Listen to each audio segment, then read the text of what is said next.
Halo pemirsa, program News Screen kembali menemani Anda, menyampaikan berbagai informasi ekonomi dan bisnis dalam negeri. Dan mari kita saksikan kembali pidato Presiden Republik Indonesia Joko Widodo dalam rangka penyampaian pengantar keterangan pemerintah atas RUU tentang APBN tahun anggaran 2023 beserta nota keuangannya.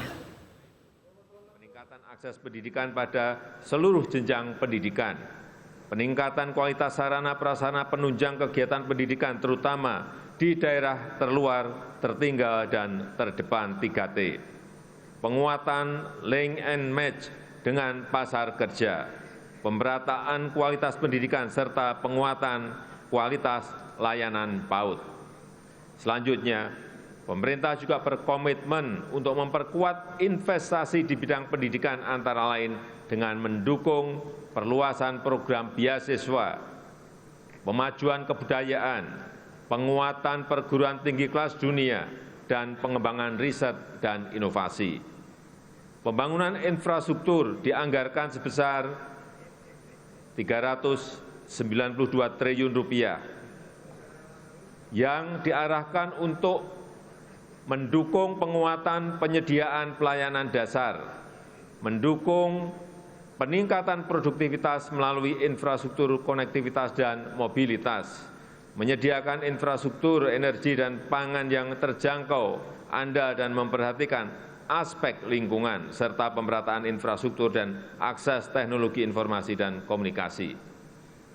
Untuk mendukung target percepatan pembangunan infrastruktur, strategi memadukan anggaran dengan bauran skema pendanaan akan dilakukan melalui sinergi sisi pembiayaan investasi dan belanja kementerian, lembaga, serta meningkatkan peran swasta. Skema KPBU menjadi model pembiayaan yang terus ditawarkan. Ketua, pimpinan, dan anggota Dewan yang saya muliakan, pada tahun 2023, anggaran transfer ke daerah direncanakan sebesar Rp811,7 triliun. Kebijakan transfer ke daerah diarahkan: 1. Meningkatkan sinergi kebijakan fiskal pusat dan daerah serta harmonisasi belanja pusat dan daerah. 2. Memperkuat kualitas pengelolaan transfer ke daerah sejalan dengan implementasi Undang-Undang Nomor 1 Tahun 2022 tentang hubungan keuangan antara pemerintah pusat dan pemerintah daerah. 3. Memperkuat penggunaan transfer ke daerah untuk mendukung sektor-sektor prioritas. 4. Meningkatkan kemampuan perpajakan daerah dengan tetap menjaga iklim investasi, kemudahan berusaha, dan kesejahteraan masyarakat. Serta 5. Mengoptimalkan pemanfaatan belanja daerah untuk penguatan akses dan kualitas layanan publik.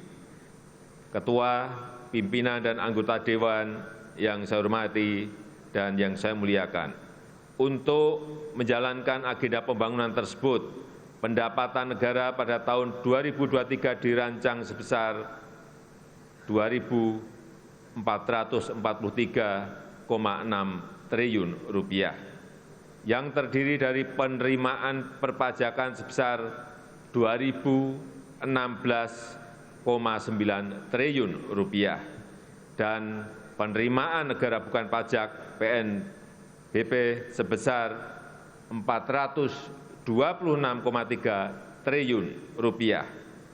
Mobilisasi pendapatan negara dilakukan dalam bentuk optimalisasi penerimaan pajak maupun reformasi pengelolaan PNBP.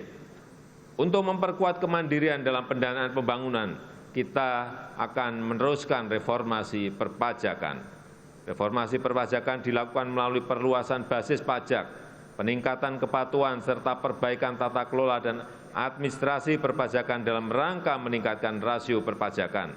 Selain itu, pemberian berbagai insentif perpajakan yang tepat dan terukur diharapkan mampu mendorong percepatan pemulihan dan peningkatan daya saing investasi nasional serta memacu transformasi ekonomi. Untuk peningkatan PNBP terus dilakukan melalui perbaikan proses perencanaan dan pelaporan dengan menggunakan teknologi informasi yang terintegrasi, penguatan tata kelola dan pengawasan, optimalisasi pengelolaan aset, intensifikasi penagihan dan penyelesaian piutang, serta mendorong inovasi, layanan dengan tetap menjaga kualitas dan keterjangkauan layanan. Dengan mencermati kebutuhan belanja negara dan optimalisasi pendapatan negara, maka defisit anggaran tahun 2023 direncanakan sebesar 2,85% terhadap PDB atau Rp598,2 triliun. Defisit anggaran tahun 2023 merupakan tahun pertama kita kembali kepada defisit maksimal 3% terhadap PDB. Defisit tersebut akan dibiayai dengan memanfaatkan sumber-sumber pembiayaan yang aman dan dikelola secara hati-hati untuk menjaga keberlanjutan fiskal. Komitmen untuk menjaga keberlanjutan fiskal dilakukan agar tingkat rasio utang selalu dalam batas aman melalui pendalaman pasar keuangan. Pemerintah terus meningkatkan efektivitas pembiayaan investasi khususnya kepada BUMN dan BLU yang diarahkan untuk penyelesaian infrastruktur strategis pusat dan daerah, pemberdayaan masyarakat, serta sinergi pembiayaan dan belanja. Pemerintah tetap mendorong kebijakan pembiayaan inovatif melalui skema KPBU, termasuk penguatan peran BUMN, BLU, lembaga investasi, dan Special Mission Vehicle SMV, serta mengakselerasi pembangunan infrastruktur dan meningkatkan akses pembiayaan bagi masyarakat berpenghasilan rendah, UMKM, dan ultra mikro. Pemerintah juga memanfaatkan saldo anggaran lebih SAL untuk menjaga stabilitas ekonomi dan antisipasi ketidakpastian, serta meningkatkan pengelolaan manajemen kas yang integratif untuk menjaga bantalan fiskal yang andal dan efisien. Dengan pengelolaan fiskal yang kuat disertai efektivitas dalam mendorong transformasi ekonomi dan perbaikan kesejahteraan rakyat, tingkat pengangguran terbuka tahun 2023 diharapkan dapat ditekan di kisaran 5,3% hingga 6%. Angka kemiskinan dalam rentang 7,5% hingga 8,5%. Rasio Gini dalam kisaran 0,375 hingga 0,378, serta indeks pembangunan manusia dalam rentang 73,31 hingga 73,49. Selain itu, nilai tukar petani, NTP, dan nilai tukar nelayan, NTN, juga ditingkatkan untuk mencapai kisaran masing-masing 105 sampai 107 dan 107 sampai dengan 108.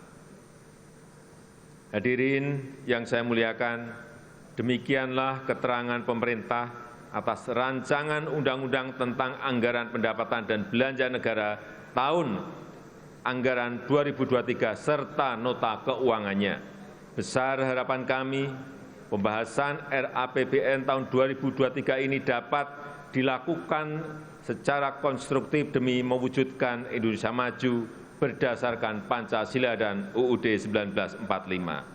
Semoga Allah SWT senantiasa memberikan rahmat dan ridho-Nya bagi kita semua dalam melaksanakan tugas dan amanah dari seluruh rakyat Indonesia. Dirgahayu Republik Indonesia, Dirgahayu Negeri Pancasila, Merdeka! Terima kasih. Wassalamualaikum warahmatullahi wabarakatuh. Om Santi Santi Santi, Om Namo Buddhaya.